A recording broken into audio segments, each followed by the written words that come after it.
Muito bem, queridos. Vamos abrir a escritura no Evangelho de Mateus, no capítulo 13.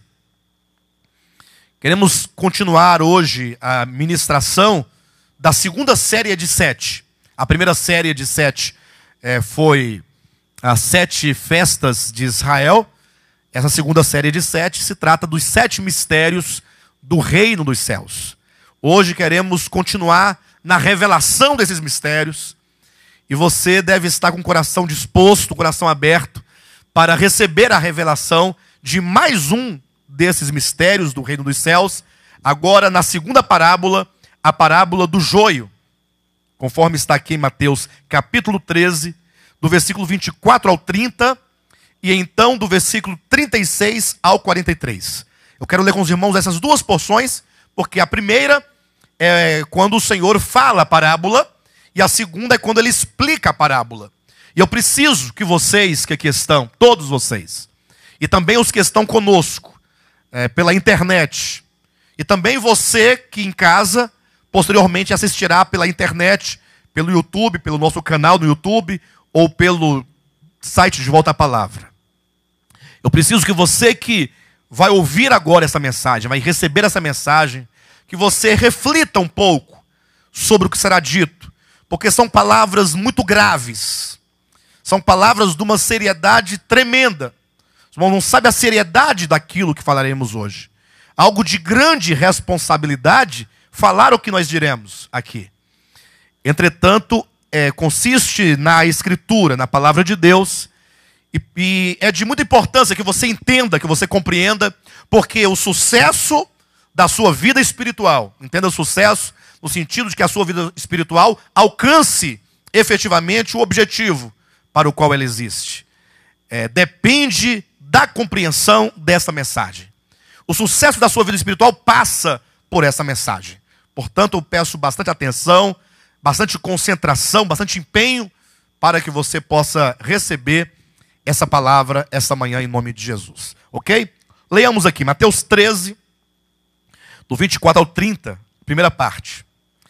Outra parábola lhes propôs, dizendo: o reino dos céus é semelhante a um homem que semeou boa semente no seu campo. Mas enquanto os homens dormiam, veio o inimigo dele, semeou o joio no meio do trigo e retirou-se. E quando a erva cresceu e produziu fruto, apareceu também o joio. Então, vindo os servos do dono da casa, lhe disseram: Senhor, não semeaste boa semente no teu campo? Donde, pois, vem o joio? Ele, porém, lhes respondeu: um inimigo fez isso. Mas os servos lhe perguntaram: queres que vamos e arranquemos o joio? Não, replicou ele, para que ao separar o joio, não arranqueis também com ele o trigo. Deixai-os crescer juntos até a colheita. E no tempo da colheita, direi aos ceifeiros: ajuntai primeiro o joio, atai-o em feixes para ser queimado, mas o trigo recolhei-o no meu celeiro. Amém? Vamos agora ao versículo 36 ao 43, em que Jesus aqui ele expõe e explica esta parábola. Ele diz assim: então, despedindo as multidões, foi Jesus para casa, e chegando-se a ele, os seus discípulos disseram: explica-nos a parábola do joio do campo. E ele respondeu: o que semeia a boa semente é o filho do homem. O campo é o mundo. A boa semente são os filhos do reino. O joio são os filhos do maligno. O inimigo que semeou, ou o inimigo que o semeou, é o diabo. A ceifa é a consumação do século, e os ceifeiros são os anjos. Pois assim como o joio é colhido e lançado ao fogo, assim será na consumação do século. Mandará o Senhor, ou mandará o Filho do Homem, os seus anjos, que ajuntarão do seu reino todos os escândalos e os que praticam a iniquidade, e os lançarão na fornalha acesa. Ali haverá choro e ranger de dentes. Então os justos resplandecerão como o sol no reino de seu Pai. Quem tem ouvidos para ouvir, ouça. Que maravilha, né? Interessante aqui que quando o Senhor conta a parábola, diz aqui, eu quero que você leia comigo, você repita comigo as palavras do versículo 26, que dizem assim: e quando a erva cresceu, diga para o seu irmão, e quando a erva cresceu e produziu fruto, apareceu também o joio. Quando é que o joio aparece? Quando a erva cresce e produz fruto. Observe essas palavras. Grave essas palavras. Quando a erva cresceu e produziu fruto. Então, o fruto, ou melhor, o reconhecimento do joio, não se dará no último dia.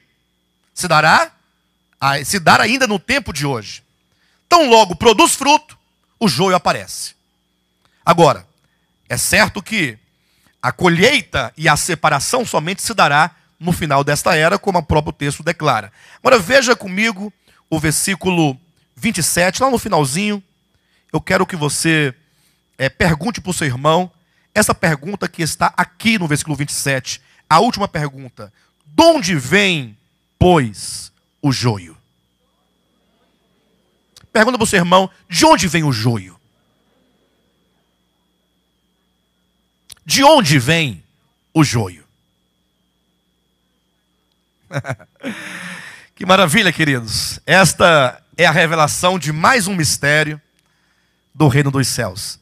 E parece até intrigante o fato de que nós temos a parábola, e nós temos aqui a explicação da parábola, e ainda que tenha na Bíblia de todos a parábola e a explicação da parábola, e a explicação da parábola é explícita, quando Jesus diz, olha, o filho do homem, ou melhor, aquele que semeia a boa semente, é o filho do homem. A boa semente são os filhos do reino. O joio são os filhos do maligno. Ele vai dizendo, e aquele que o inimigo que semeou o joio é o diabo. Ele vai dizendo todo o significado. E ainda que tenhamos aqui todos esses significados de modo explícito, entretanto, ainda assim, consiste isso no mistério e carece de revelação. E a grande verdade é que essa é uma das parábolas, talvez, das mais conhecidas. Inclusive, até mesmo essa questão de separar o joio do trigo, existe como um ditado entre as pessoas que não leem a Escritura.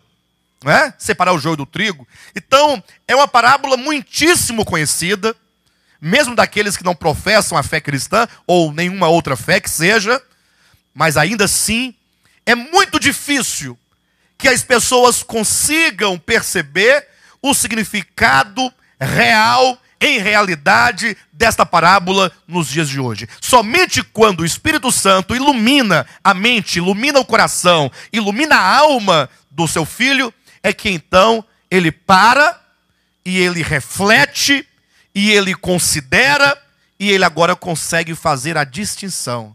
Ele sabe onde está o joio. Tanto é que é dito no texto que os homens perguntaram, Senhor, tu não plantaste no teu campo apenas a semente de trigo? E de onde veio esse joio que aqui está no meio do trigo? O que significa que eles identificaram o joio.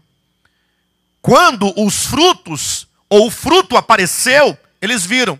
De modo que todos aqueles que têm a revelação deste mistério, que é o segundo mistério, acerca do reino, eles certamente identificam o joio e identificam o trigo quando eles crescem e dão fruto. Então, o objetivo dessa ministração é que, recebendo você esta revelação, a segunda revelação acerca do reino dos céus, então você vai poder distinguir o trigo do joio. Você saberá distinguir o trigo do joio.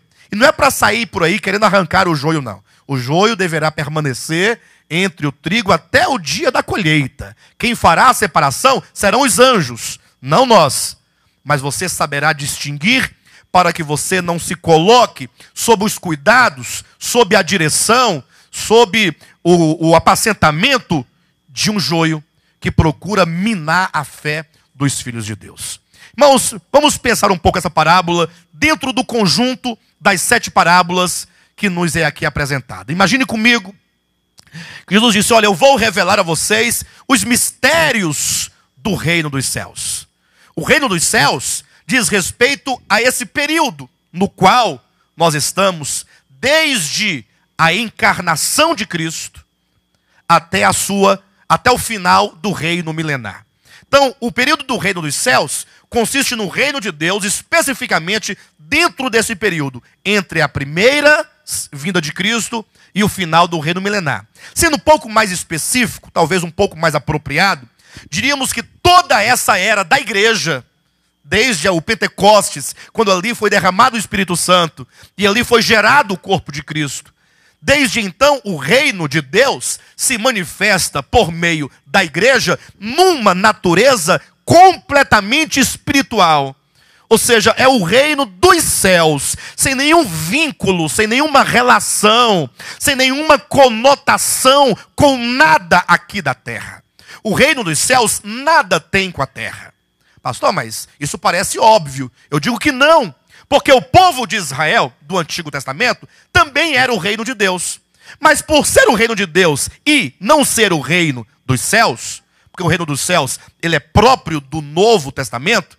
Lembra que João Batista apareceu dizendo: arrependei-vos, porque está próximo o reino dos céus. Ora, se o reino dos céus estava próximo, estava chegando, é porque não havia ainda. Mas havia o reino de Deus. Então o povo de Israel, enquanto o reino de Deus, não sendo contudo o reino dos céus, eles eram o reino de Deus. Só que, embora eles tivessem esse vínculo espiritual com Deus, de terem Deus como sendo o seu governante, um governo teocrático sobre a nação de Israel, eles tinham vínculos com a terra. Por exemplo, eles tinham um território que ia desde o Líbano até tal lugar. Um território demarcado, uma terra. Eles tinham um rei sobre eles. Lembra que eles pediram um rei para Deus e então veio Saul? Então eles tinham um governo na terra, um rei homem, ser humano, ali reinando sobre eles. Então eles tinham, embora fossem o reino de Deus, eles tinham ainda laços, ou tinham alguma identificação com as coisas da terra. Quando a igreja de Jesus vem, no Novo Testamento, enquanto o reino dos céus, a dimensão dessa igreja, ela é puramente celestial. O nosso rei está nos céus, não está aqui. Não sou eu, não é o Papa, não é o presidente, não é o fundador, nada disso. É Jesus Cristo. E a vida que nos gerou e nos tornou filhos do reino, e essa vida que nos regenerou, ela também é do céu. E portanto, ao se falar da igreja, enquanto o corpo místico de Cristo, nós somos do céu também. Entenderam?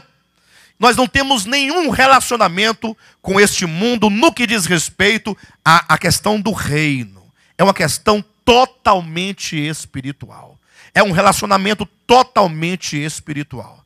Não temos nada aqui na terra que nos prenda ou nos faça de alguma maneira ou em algum aspecto terreno. Então observa que Jesus falou assim: olha, eu quero revelar para vocês alguns mistérios.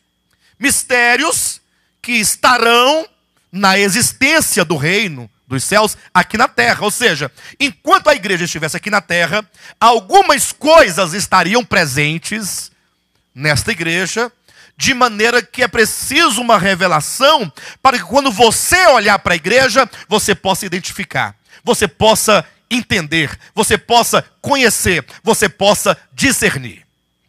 E aqui está um ponto fundamental.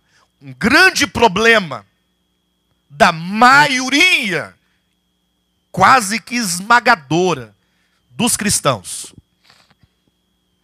é que eles não possuem discernimento acerca da verdade, não possuem discernimento acerca das Escrituras, e sobretudo não possuem discernimento acerca da igreja.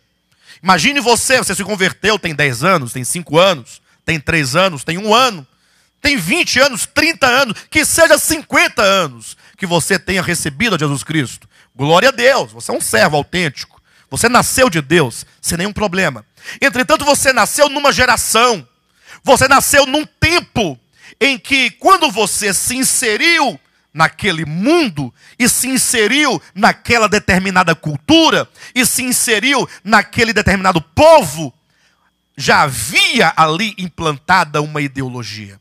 Já havia ali implantado uma maneira de pensar o mundo, de pensar as coisas, e você foi bebendo aquela cultura, e você foi se permitindo se absorver daquela cultura, e você então recebeu uma formação religiosa que você traz como se fosse a verdade.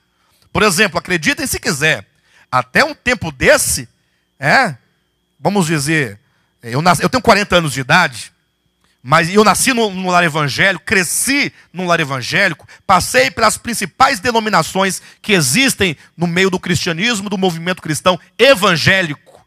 Mas você imagine que eu pensava que as igrejas evangélicas eram a igreja autêntica de Jesus Cristo. A classificação era simples. E ontem, inclusive, eu vi um pastor num programa de televisão sendo entrevistado por 4 mulheres. E aí eu não sabia onde a ignorância era maior. Se era nos incrédulos que estavam entrevistando, ou se num pastor. E eu fiquei ouvindo a entrevista para poder chegar à conclusão onde estava a maior ignorância. Aí eu descobri no final. Era do mesmo tamanho a ignorância. Em campos diferentes. Da parte das entrevistadoras, a ignorância era sobre mesmo as coisas do mundo, da vida. É falta de estudar mesmo, pegar livro, ler, entendeu? Ir para a faculdade e ralar para conhecer alguma coisa. Porque faltava entendimento de conceitos mínimos. Não sabia, às vezes, diferenciar uma coisa da outra e, portanto, suas perguntas eram todas infundadas. O pastor já sabia essa questão dos conceitos, ele deve ter lido alguma coisa. Ele já tinha um certo discernimento. Mas quando ele ia responder em nome da Escritura, revelava-se ali a ignorância acerca das coisas de Deus.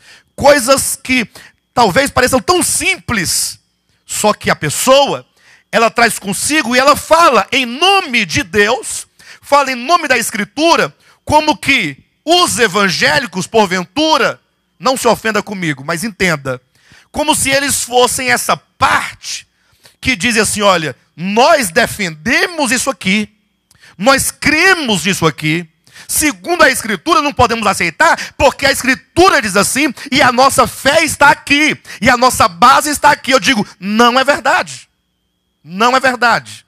Se tem um povo que não se fundamenta aqui na Escritura, é um povo evangélico. Lógico, eles passam por aqui. Os espíritas também passam por aqui. Os católicos passam por aqui. Mas é uma questão de passar. Não é uma questão de você se firmar, lançar raízes e ter a Escritura como único fundamento de verdade, de fé, de prática cristã. Então, é preciso que você possa olhar para a história da igreja, olhar para a história da igreja e contemplar toda a sua história e discernir alguns mistérios revelados. Eu dizia, você tem 5, 10, 15 anos, 20, 30, pode ter 50 anos de cristão. Só que o seu olhar sobre a verdade de Deus pode ser um olhar estanque, um olhar fracionado, um olhar que contempla o cristianismo do ponto de vista do século XX, ou que seja do ponto de vista da pós-modernidade.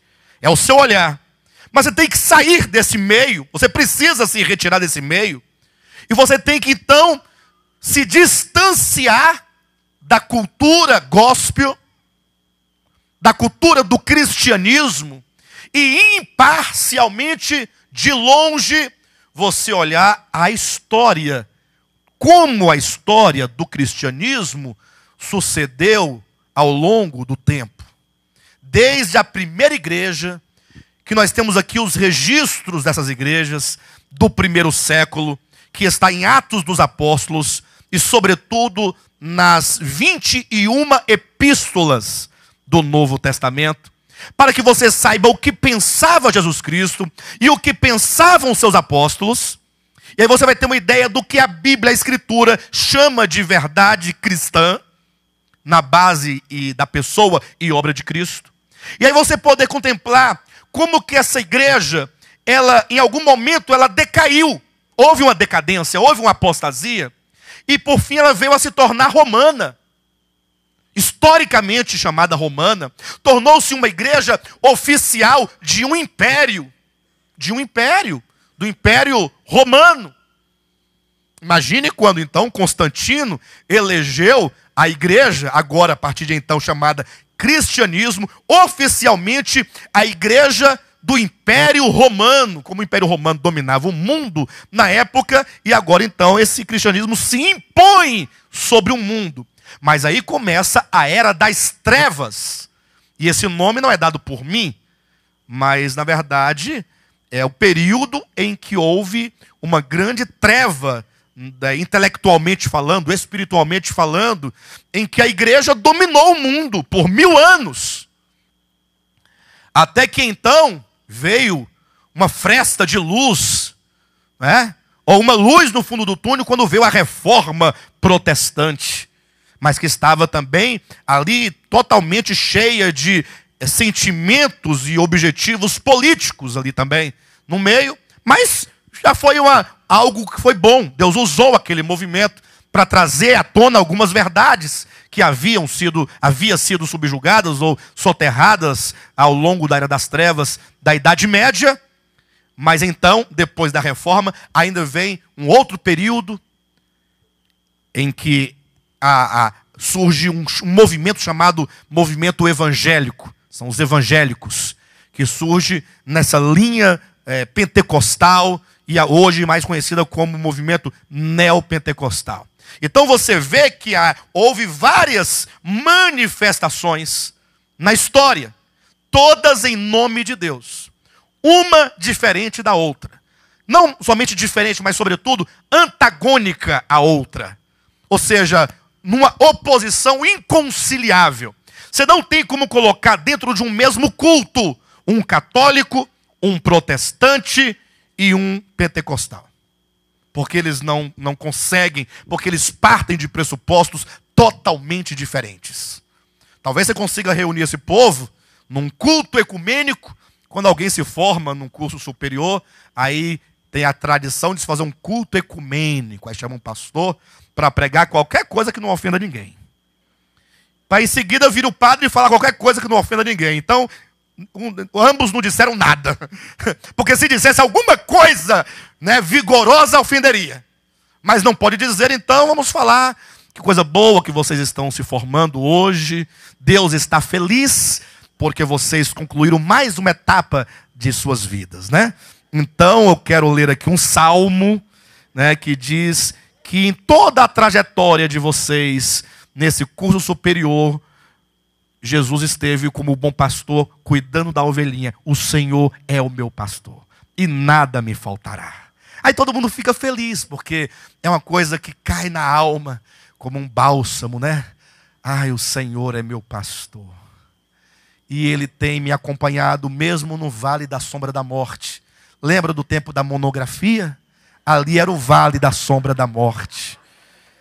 Eu quase morri, mas o pastor esteve ali com o seu cajado, me consolando e me livrando dos professores que queriam me reprovar.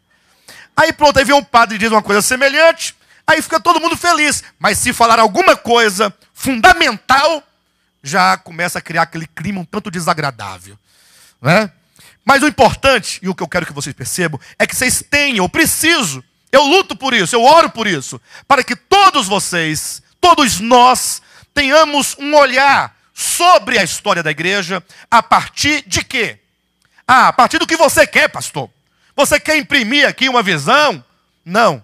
A partir do que Jesus revela como sendo os mistérios do reino dos céus. Ele dirá quais são esses mistérios, e eu quero que você olhe a história da igreja da perspectiva não do século 21, não da pós-modernidade, mas do ponto de vista das revelações desses mistérios concernentes a toda essa era. E a outra série que nós faremos daqui a uns 2, 3 meses, não sei quando, que será as 7 igrejas do Apocalipse, também nos trarão profundas revelações, mediante as quais você poderá também olhar a história da igreja. E aí nós tratamos semana passada, portanto, do primeiro mistério. Qual foi o primeiro mistério tratado a semana passada? Quem lembra do mistério que foi trazido aqui? Foi a parábola do semeador, né? Mas o que ela diz por fim? Qual é a súmula? De onde você tem que partir? Pastor, eu quero estabelecer um ponto fundamental. Quando eu ler a parábola do semeador, eu quero olhar para o ponto central, para o cerne da parábola. Em suma, ela quer ensinar que são diversos tipos de corações? Não. Ela quer ensinar o que, na verdade? Ela quer ensinar que, querendo o Senhor estabelecer na terra o seu reino, Ele disse: eu vou estabelecer o reino dos céus. E, portanto, não será um aglomerado de pessoas. Eu quero estabelecer o reino dos céus. E, portanto, não será um ajuntamento de pessoas desempregadas e desesperadas e revoltadas contra Deus ou contra a sua situação, que farão aqui uma oferta descomunal, tirarão dinheiro de onde não tem, para que mediante essa campanha fiquem empregadas. Não. Pode até fazer uma campanha, não tem problema nenhum, dos desempregados. Aí na segunda-feira dos desempregados, na terça faz dos empresários, né, que na rede tem que cair todo mundo. Não tem problema. Aí na quarta-feira faz dos solteiros, que estão desesperados também. Aí na quinta você faz dos casais. Aí na sexta você faz dos jovens. Aí quando acabar todos os grupos, aí agora domingo é o culto da família. Aí todo mundo. Aí pegou todo mundo de uma vez.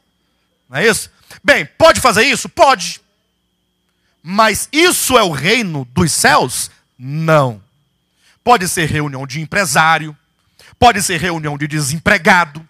Pode ser reunião de solteiro. Mas não é o reino de Deus. Jesus começa os mistérios do reino de Deus, e aqui vai uma coisa bem criteriosa, são 7 parábolas. Em cada uma das parábolas, Jesus começa com o seguinte texto, ele começa dizendo: o reino dos céus é semelhante a... Ele vai dizer aqui, é semelhante ao reino dos céus. Todas as parábolas, são 7. Em todas elas, ele começa: o reino dos céus é semelhante a... exceto na primeira.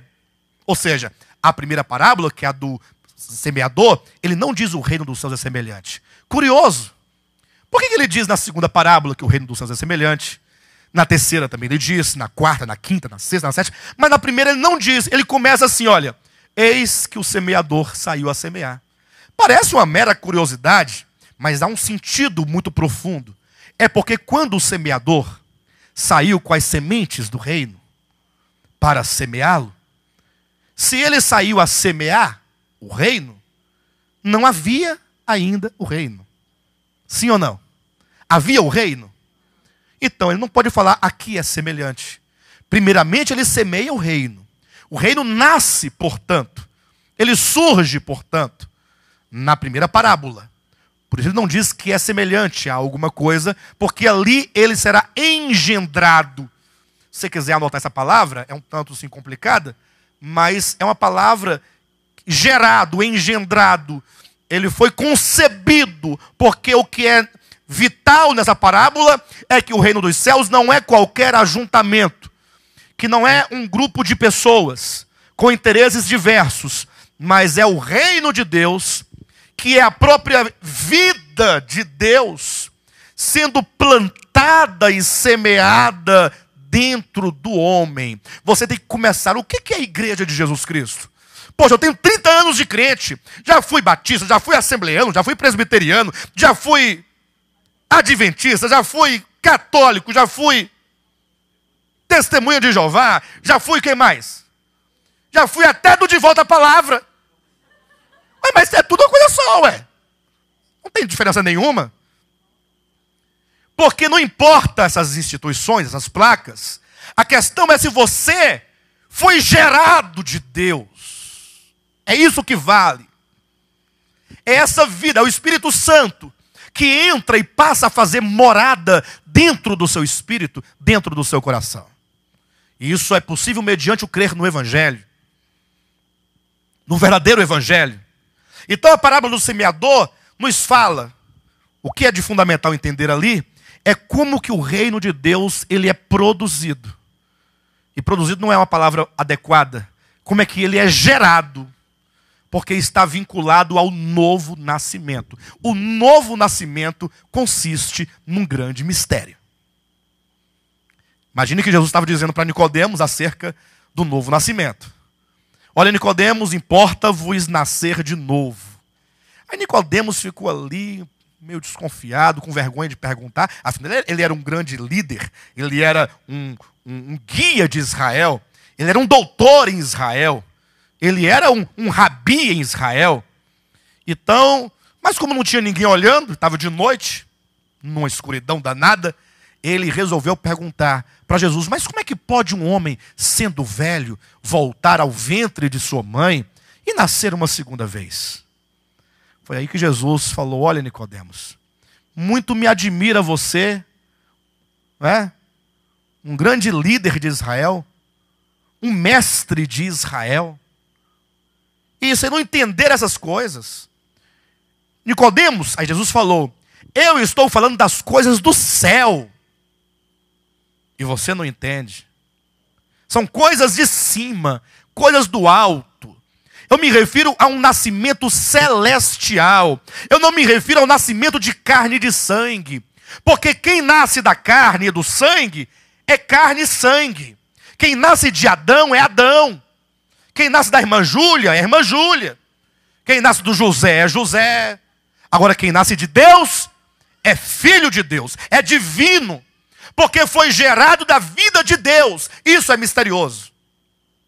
E ainda que esse mistério hoje possa ser apenas experimentado individualmente, ou compreendido pela Escritura, um dia, diz a Bíblia, quando Jesus voltar, os filhos de Deus serão manifestados. Porque hoje quando você olha hoje em dia para aquela multidão, você sabe quem é filho de Deus?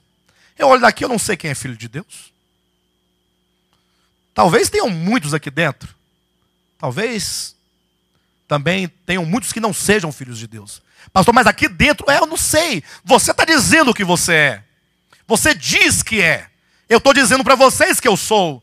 Mas não existe um sinal na testa dizendo este é, este não é. Não tem, ou tem. Olha para o irmão do seu lado. Ele é um filho do reino? Ele parece um filho do reino? Aí você fala assim: ele diz que é, mas não parece muito não, pastor. Sobretudo esse meu marido aqui, não parece muito não. De fato, hoje não dá para saber, mas um dia, os filhos do reino, todos, ao serem glorificados, diz a Escritura, que o universo contemplará Deus nos filhos de Deus, agora manifestados como tais. É por isso que consiste num grande mistério. E é dito então que ele, ao semear, o semeador, ao semear no coração, né, daqueles em cujo coração deu fruto, ou cujo coração era ali então uma boa terra, essa pessoa que recebeu foi regenerada. A primeira parábola diz da regeneração daqueles que receberam verdadeiramente o Evangelho. A palavra do reino é que nos regenera. Nós não éramos regenerados. E aqui eu quero tratar de um ponto importante. Olhe para mim em nome de Jesus e deixe a Escritura falar exatamente isso. Porque quando se trata desse assunto de eleição, desse assunto de regeneração, há muitos extremos. E eu tenho muito medo dos extremos. Você não era regenerado. Você não era filho de Deus antes de receber o Evangelho. Pastor, eu acho que era. Eu acho que o filho de Deus, quando nasce, já nasce filho de Deus. E o outro, quando nasce, já nasce filho do diabo. Aí talvez citem o caso de Adão e Eva, que tiveram 2 filhos, Caim e Abel. A Caim era do diabo, e Abel era de Deus. E aí tem até uma certa interpretação, um pouco não, um tanto perigosa, que diz que Eva ficou grávida de gêmeos em dupla placenta. uma gerada por Adão. Adão foi lá e semeou a semente. E aí ela foi grávida de Adão. Adão virou as costas, veio quem? A serpente. E coitou, ou acoitou, Eva. Vocês estão espantados, tá grande olho por quê? Pode escrever aí no papel para você não esquecer. Tabernáculo da fé. É a pregação. E vai dizer que não é. Assim, você fala que não é porque você não teve a revelação. No dia que você tiver a revelação, você vai ver que foi assim. Mas eu não encontro isso na Bíblia. Eu nunca li isso na Bíblia. Talvez tenha. Não estou dizendo que não tem. Mas eu nunca li. Perfeito? Se você já leu, me mostre. Que eu também preciso ler. Diz que a serpente foi lá e pegou Eva. Daquele jeito.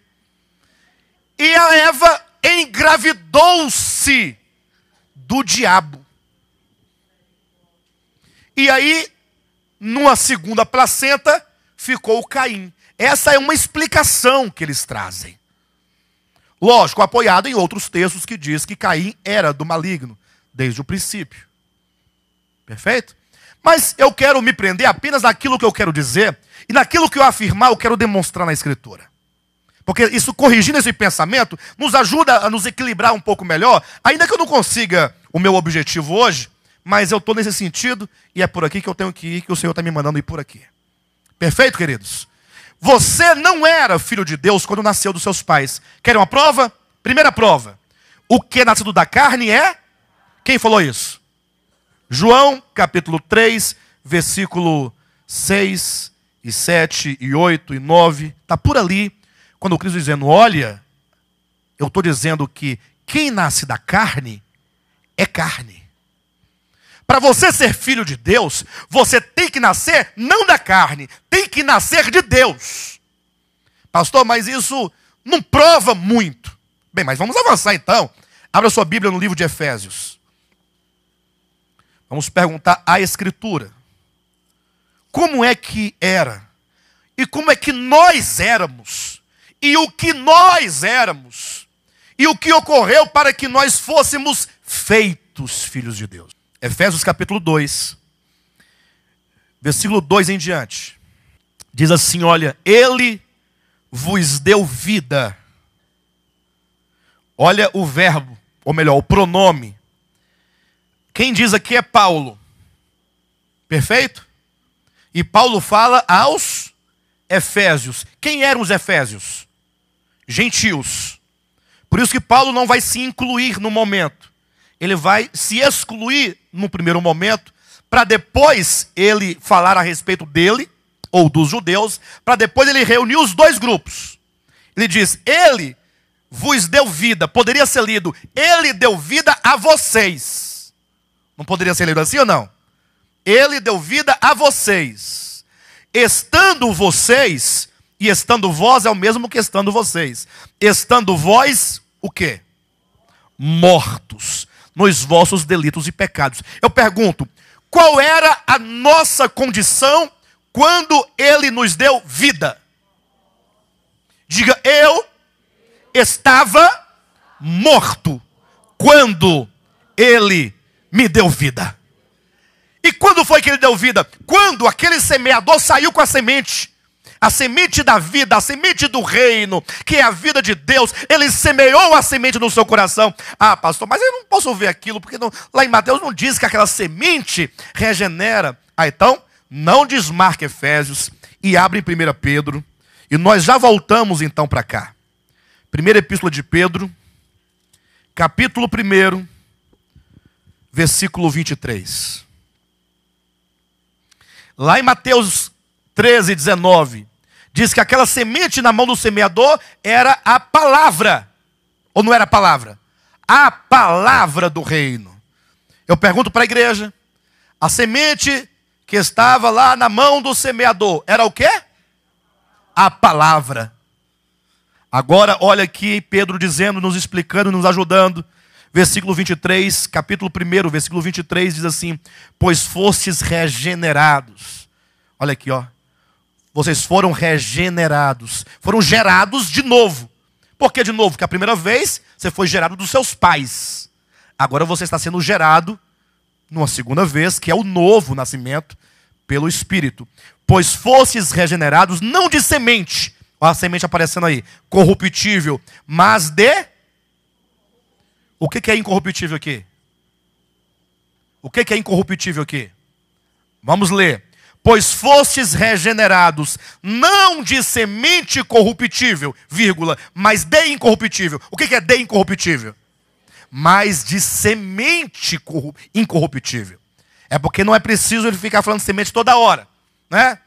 Vocês não foram regenerados de semente corruptível, porém, vocês foram regenerados de semente incorruptível. Então a semente que estava na mão do semeador era uma semente incorruptível. Continuando. Mas fostes regenerados não de semente corruptível, mas de semente incorruptível, mediante a palavra de Deus, a qual vive e é permanente. Então, aquela semente, quando semeada no coração, e aí você está no âmbito, quando você fala de semente, você está em qual âmbito? No âmbito do significante. No âmbito do significado, a semente se torna o quê? A palavra de Deus. Por isso que lá em Mateus 13:19, a semente é a palavra do reino. E aqui Pedro diz que a semente, portanto, é a palavra. Esse novo nascimento se dá mediante a palavra de Deus. Então, voltando para Efésios capítulo 2, quando o Senhor nos deu vida, isto é, quando nós fomos regenerados, ou seja, quando nós nascemos de novo, isto é, no seu novo nascimento, quando você nasceu de Deus, quando você nasceu do Espírito, o que você era? Ou qual era a sua condição? Diga assim: Ele vos deu vida, estando vós mortos nos vossos delitos e pecados. E aí eu compreendi uma coisa. Quando eu nasci a primeira vez, que eu nasci duas vezes, a primeira vez foi da minha mãe, eu nasci morto. Eu já nasci morto. Eu não nasci vivo. Você não nasceu vivo. Porque quando nós nascemos de Deus, nós estávamos mortos. Essa era a condição do nosso espírito humano. Mas não para por aí, vamos seguir, porque a Escritura tem que dizer a nós, com todas as palavras e claramente, qual era a nossa condição. Tudo isso nos faz entender o primeiro mistério. Eu voltei um pouco, mas é por aí mesmo. Versículo 2. Nos quais quer dizer, nos delitos e pecados do versículo 1. Nos quais andastes outrora. Então nós estávamos mortos nos pecados, e embora mortos nos pecados, estávamos andando nos pecados, nos quais andastes outrora, segundo o curso deste mundo, segundo o príncipe da potestade do ar, do espírito que agora atua nos filhos de quem? Da desobediência. Onde é que nós estávamos antes de recebermos a vida? Mortos. Estávamos mortos, sepultados nos delitos e pecados, e estávamos agora também andando de acordo com o curso do mundo, de acordo com o príncipe da potestade do ar, de acordo com aquele que opera e atua nos filhos da desobediência. Versículo 3. Entre os quais quem? Entre os filhos da desobediência. Também todos nós. Todos nós quem? Ele diz, vós. Agora ele diz, nós. Vós, gentios, estavam assim. E nós, de outra categoria. Quem é essa outra categoria? Nós, os judeus. O livro de Efésios vai falar, do início ao fim, da união e da reunião desses dois povos para formar um só corpo com Deus. E entre os quais também todos nós andávamos outrora, segundo as inclinações da nossa carne. Observe você como que Paulo, ele muda o pronome de vós para nós. Ele muda. Entre os quais também todos nós, outrora, andávamos segundo as inclinações da nossa carne, fazendo a vontade da carne e dos pensamentos, e éramos por natureza? Não entendi. E éramos por natureza? Filhos de quem? como também os... Ou seja, todos os homens, sejam judeus ou gentios, antes da semente regeneradora do semeador, eram todos o quê? Filhos da ira. Estando nós mortos, sendo nós filhos da ira. Aí eu pensava que eu era filho de Deus. Não. Todos os homens, antes de receber a semente da vida, é filho da ira. Porque, conforme diz Romanos 3:23, porque todos pecaram e destituídos estão da glória de Deus. Quem está destituído da glória de Deus? Vamos ler o texto? Vamos falar o texto? Porque todos pecaram. Eu pergunto, todos inclui você? Porque todos pecaram e destituídos estão. Quem estão destituídos?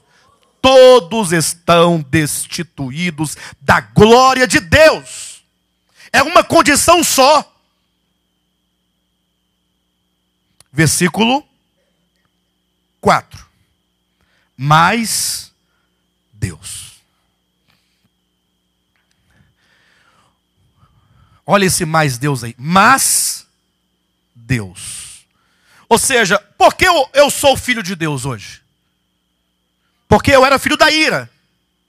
Porque eu estava em trevas, eu estava debaixo de um principado, debaixo de um domínio, eu estava morto.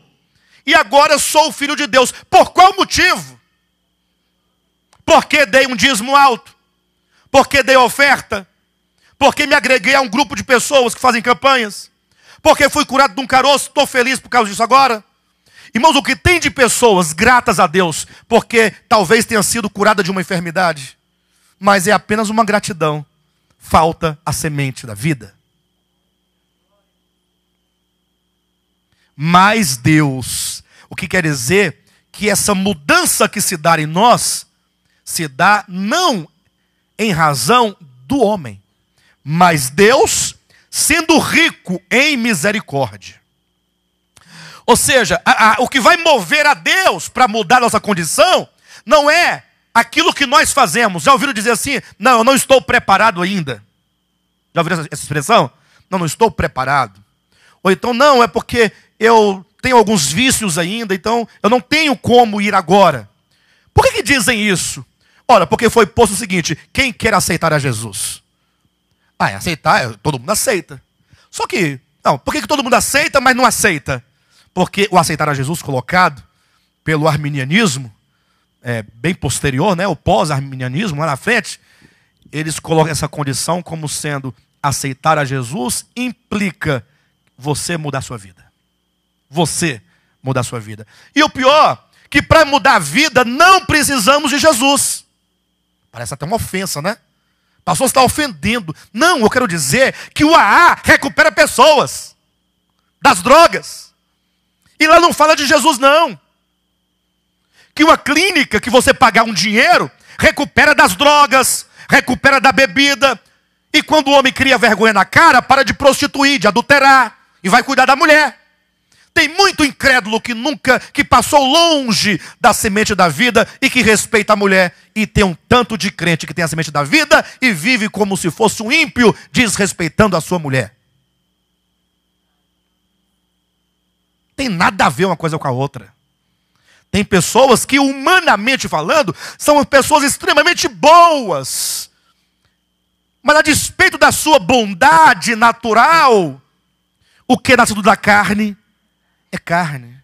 E Nicodemos era um homem extremamente bom, mas era carne, tem que nascer de novo. De modo que o perverso e o bom, ambos estão destituídos da glória de Deus, porque ambos têm pecado. Seja um pecadinho ou um pecadão, é pecado. Entendem isso?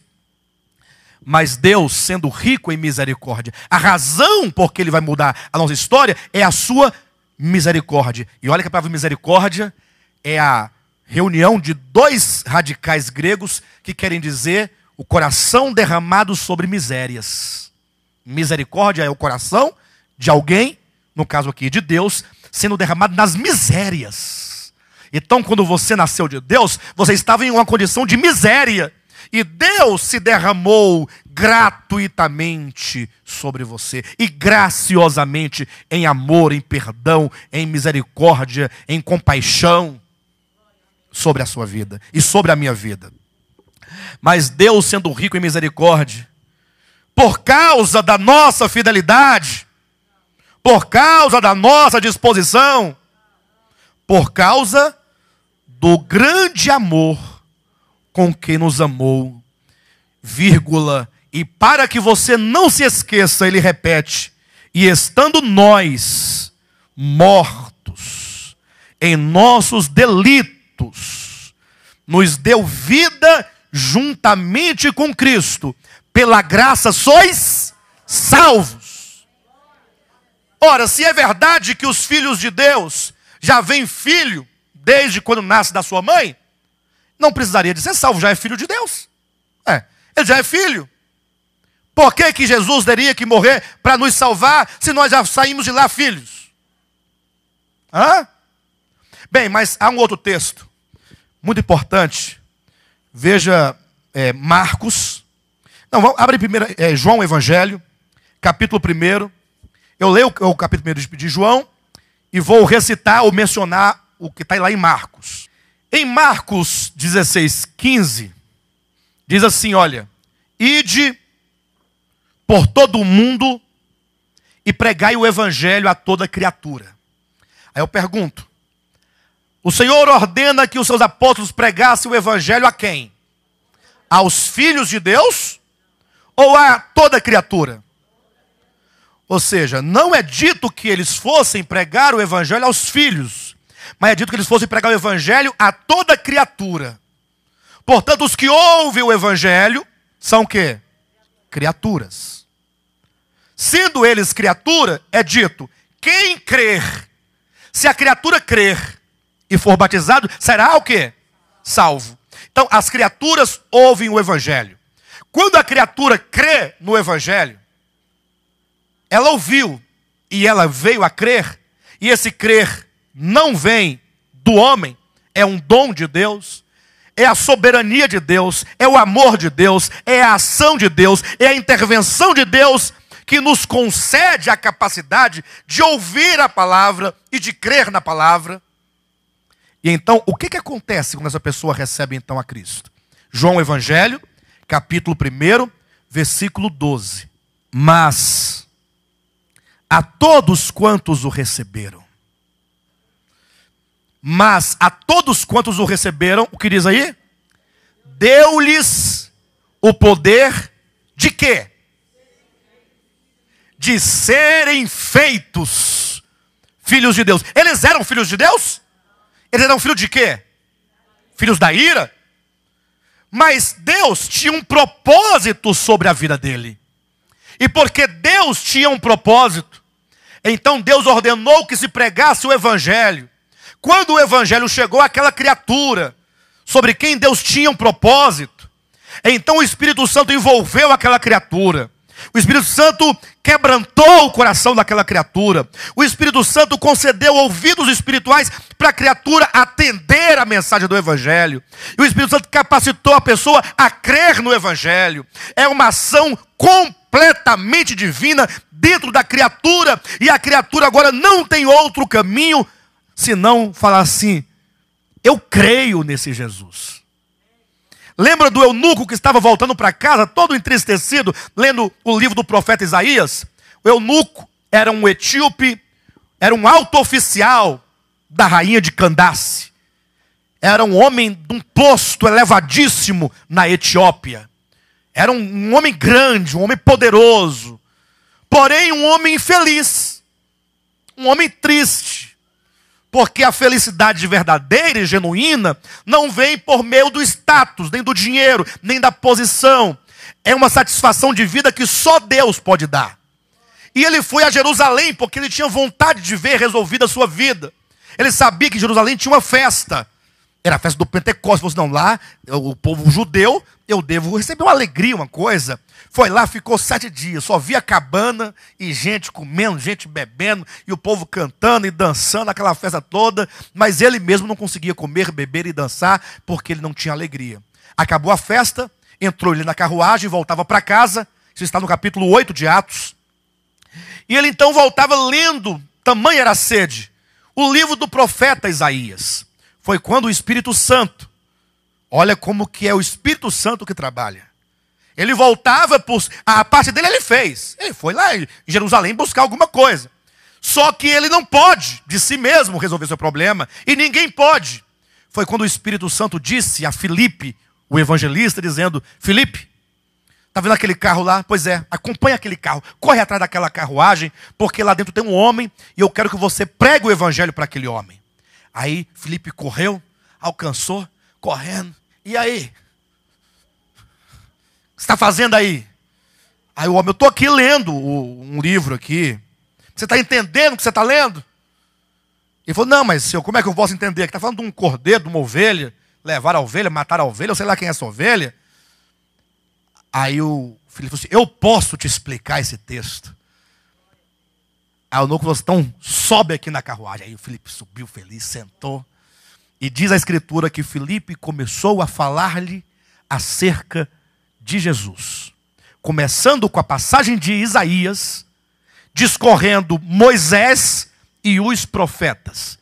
Explicando que havia uma promessa, explicando o problema do pecado, explicando todo o problema do homem. O homem foi criado por Deus, porém o homem caiu em pecado. E agora esse pecado consome o homem a partir do seu espírito, do seu coração, da sua alma, até se manifestar exteriormente em forma de doença, de morte, de velhice, das coisas ruins que tem nesse mundo. E ele foi ouvindo. No final, Filipe já estava falando. Então Deus enviou o Messias, que é Jesus Cristo, que morreu na cruz do Calvário, morreu em Jerusalém, e ele é o substituto, nosso substituto, que morreu pelos nossos pecados. E ele então nos ordenou que pregasse a todos o arrependimento. E aí Filipe o eunuco foi ficando ali constrangido, porque o Espírito Santo já trabalhava, já quebrantava, e ele já cria naquela palavra, porque estava recebendo do Espírito Santo esse trabalhar, até o ponto em que então Filipe disse, olha, e então o Senhor disse que aquela pessoa que cresce nele deveria ser batizada. E sendo ela batizada, receberia então o selo da fé, de modo que agora essa pessoa que é unida à morte e ressurreição de Cristo se torna um discípulo dele. Aí o eunuco já estava todo entusiasmado, falou assim, para o carro aí. O que foi, rapaz, que tá doido? Filipe, você está vendo aquela lagoa? Esse é o eunuco dizendo para o Filipe. Sim, o que tem? Aqui tem água. Por que você não me batiza agora? Hã? Desceram ambos do carro. E naquele momento, o eunuco foi batizado em o nome de Jesus Cristo, para a remissão de seus pecados. A partir de então, agora voltava ele para casa, cheio de alegria, de gozo. Por quê? Porque ele nasceu de Deus. Uma nova vida, nova disposição, que preenchia o vazio da sua alma. Mas é o Espírito Santo que trabalha nessa pessoa. Lógico, uma pessoa eleita por Deus, certamente, predestinada por Deus, que antes da fundação do mundo, Deus já tinha um plano naquela pessoa, porque Deus havia amado eletivamente, um amor de pai para filho, e então agora ele separa até o dia em que o Espírito Santo age na vida daquela pessoa e a regenera. Antes disso, entretanto, não era filho. Como diz, a todos quantos o receberam. Quem aqui recebeu a Jesus Cristo? Lá dentro. Não é receber uma bênção material, não. Recebeu a Jesus Cristo. Está aqui, ó. Deu-lhes o poder. Se você recebeu a Cristo, você recebeu o poder de ser feito, de ser constituído filho de Deus. Versículo 13 diz, os quais não nasceram do sangue, nem da vontade da carne, nem da vontade do homem, mas de Deus. Nasceram de Deus. Então, o mistério da primeira parábola do semeador é esse mistério do novo nascimento.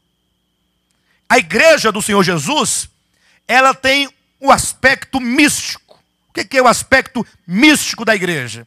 É que a igreja não pode ser identificada com uma placa. Não, agora eu sou da igreja porque eu participo da igreja fulano de tal. Errado. A igreja é a reunião de todos que nasceram de Deus. Isso não tem nome. Ou tem nome? Então cuidado para você não olhar para a igreja católica e falar, estão perdidos. Não. Não. Pastor, estão salvos? Eu também não sei. O que vai definir não é a placa, o rótulo. O que vai definir é se a pessoa, não é o catolicismo, é a pessoa, se ela recebeu ou não a Jesus Cristo.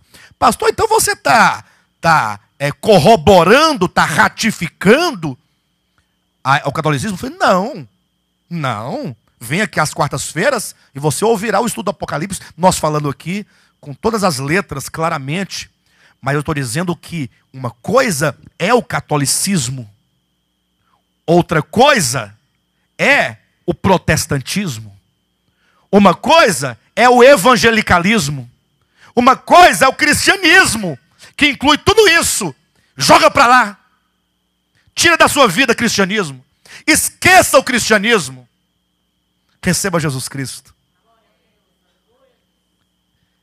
Tem nada a ver com cristianismo. Cristianismo foi uma das invenções piores que o homem já teve. Uma das piores coisas que o homem inventou foi o cristianismo. Porque o cristianismo matou, durante toda a sua história na Idade Média, milhões e milhões de pessoas. Quando pararam de matar as pessoas, porque a era mudou, porque veio a era da luz, da razão, da iluminação, e aí com isso vem várias ciências e disciplinas que vão nascendo, e o homem vai crescendo, e aí surgem os direitos humanos, e surge a sociologia, e tantas outras ciências que vão guardando o homem. Aí o cristianismo parou de matar o corpo e começou a matar a alma. Como até hoje fazem. Matando almas, mentindo para as almas, escondendo a verdade, e as almas querendo, porém não recebendo, porque não lhes é dado. Matando a alma. Então esqueça cristianismo. Joga fora da sua vida. Você tem que se despir de qualquer adorno e adereço do cristianismo. Tem que se declarar, não sou mais do cristianismo. Você tem que se rebelar contra o cristianismo. Rebelar-se contra o cristianismo. Não quero saber do cristianismo mais.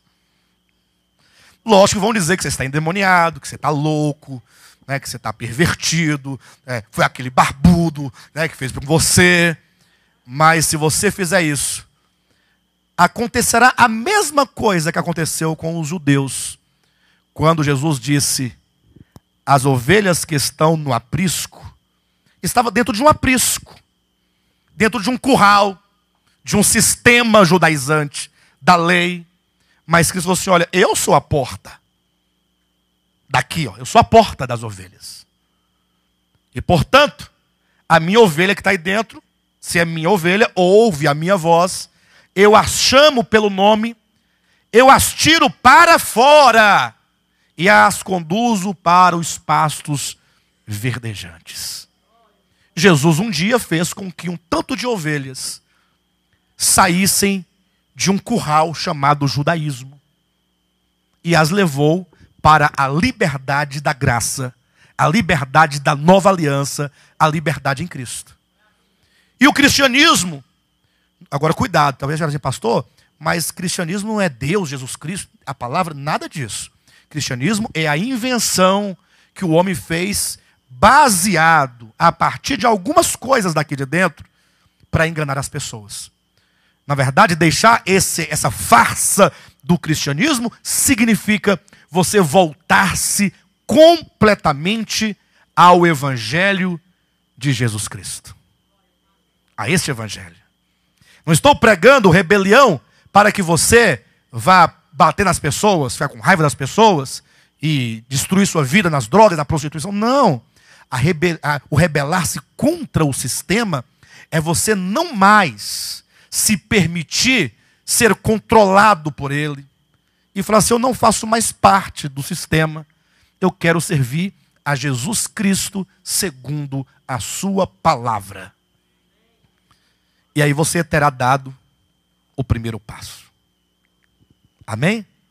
Eu ia falar do segundo mistério, acabei falando do primeiro. Mas porque foi necessário trazer uma palavra complementar ao que foi dito semana passada. Na semana que vem, eu vou continuar falando dos mistérios do reino dos céus.